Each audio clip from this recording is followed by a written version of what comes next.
আসসালামু আলাইকুম বন্ধুরা, এই দেখুন আজকে আমরা এই শশার জমিতে সেচ দেব এবং সেচ দেওয়ার আগে আমরা সার দিয়ে দিব। যেহেতু আপনার গাছ এখন প্রায় বড় হয়ে যাচ্ছে, এখন সার দিলে আপনার খুব উপকার হবে, আপনার ফলন অনেকাংশে বেড়ে যাবে এবং গাছগুলো দ্রুত বৃদ্ধি পাবে।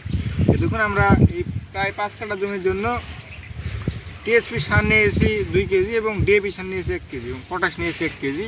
শুধু গোড়া দিয়ে দেবো আমরা, সেজন্য অল্প করে সার নিয়েছি আমরা। আপনাদের একটু দেখাচ্ছি।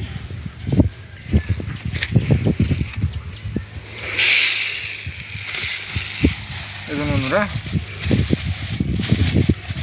আপনাদের গাছ যদি ছোটো থাকে আপনারা টিএসপি একটু বেশি করে দেওয়ার চেষ্টা করবেন, শুরুতে ডিএপি বেশি করে দিবেন না।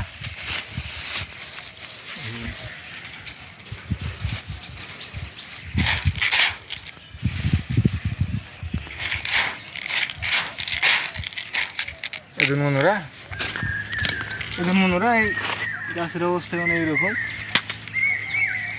এভাবে একটু দুধ দিয়ে দিবেন আপনারা। এই দেখুন, এভাবে দুধ দিয়ে আপনারা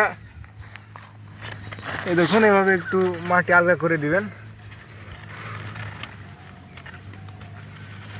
তাহলে আপনার গাছটি শোষণ করতে পারবে ভালোভাবে সারগুলো এবং মাটির তলে চলে যাবে, সেজন্য সারও অপচয় হবে না এবং গাছটি ভালোভাবে শোষণ করতে পারবে।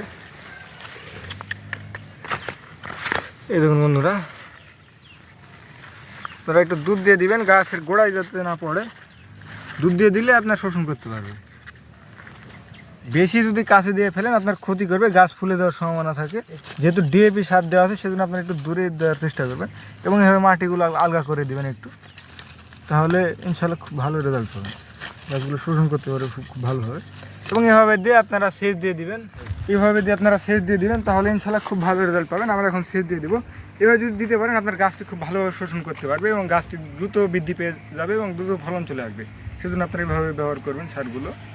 আপনার চ্যানেল যারা নতুন আছেন অবশ্যই চ্যানেলটি সাবস্ক্রাইব করে আমাদের সাথে থাকবেন এবং যারা এখন সাথে ছিলেন সবাইকে ধন্যবাদ।